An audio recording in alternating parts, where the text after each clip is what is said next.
നിലവിൽ അമേരിക്കയിലും വെസ്റ്റ് ഇൻഡീസിലുമായി നടന്നുകൊണ്ടിരിക്കുന്ന T20 ലോകകപ്പിന് ശേഷം ഇന്ത്യൻ ക്രിക്കറ്റ് ടീമിന്റെ പരിശീലകനായിട്ടുള്ള രാഹുൽ ദ്രാവിഡിന്റെ കരാർ അവസാനിക്കുകയാണ്.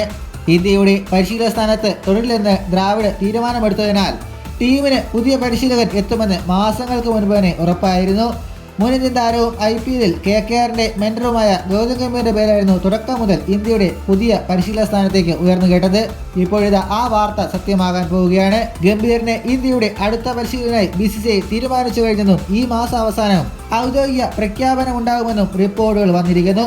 ഇന്ത്യയുടെ പരിശീലകനാവാൻ സമ്മതം മൂളുന്നതിന് ഒരൊറ്റ ഡിമാൻഡാണ് ഗംഭീർ BCCIക്ക് മുന്നിൽ വെച്ചത്. ടീമിന്റെ സപ്പോർട്ട് സ്റ്റാഫ് അംഗങ്ങളെ തിരഞ്ഞെടുക്കാനുള്ള അനുവാദം തനിക്ക് നൽകണമെന്നായിരുന്നു അത്. തനിക്ക് ഇടപഴകാൻ എളുപ്പമുള്ളവരെ പരിശീലക സംഘത്തിൽ ഉൾപ്പെടുത്തുന്നത് കാര്യങ്ങൾ കൂടുതൽ സുഗമമാക്കുമെന്ന നിലപാടായിരുന്നു ഗംഭീറിന്റേത്. മുൻ ഇന്ത്യൻ താരത്തിന്റെ ഈ ഡിമാൻഡിന് BCCI പച്ചക്കൊടി വീശുകയും ചെയ്തു. അതോടൊപ്പം ഇന്ത്യൻ യുവതാരങ്ങൾക്ക് കൂടുതൽ അവസരം ലഭിക്കും. സായ് സുദർശൻ, അഭിഷേക് ശർമ്മ, ഹർഷിത് റാണ തുടങ്ങിയവർക്ക് KKR ടീമിൽ നേരത്തെ അവസരം കൊടുത്തിരുന്നു. അതോടൊപ്പം മലയാളി താരം സഞ്ജു സാംസണും നല്ല കാലമായിരിക്കും. ഈ അടുത്താണ് സഞ്ജുവിനെ ഇന്ത്യയിലെ ഏറ്റവും മികച്ച വിക്കറ്റ് കീപ്പർ ബാറ്റർ എന്ന് വിശേഷിപ്പിച്ചത്. ഏതായാലും വരും മാസങ്ങളിൽ കൂടുതൽ കാത്തിരിക്കാം. ഇതുപോലുള്ള പുതിയ വാർത്തകൾക്കായി ചാനൽ ഇപ്പോൾ തന്നെ മറക്കാതെ സബ്സ്ക്രൈബ് ചെയ്ത് വയ്ക്കുക.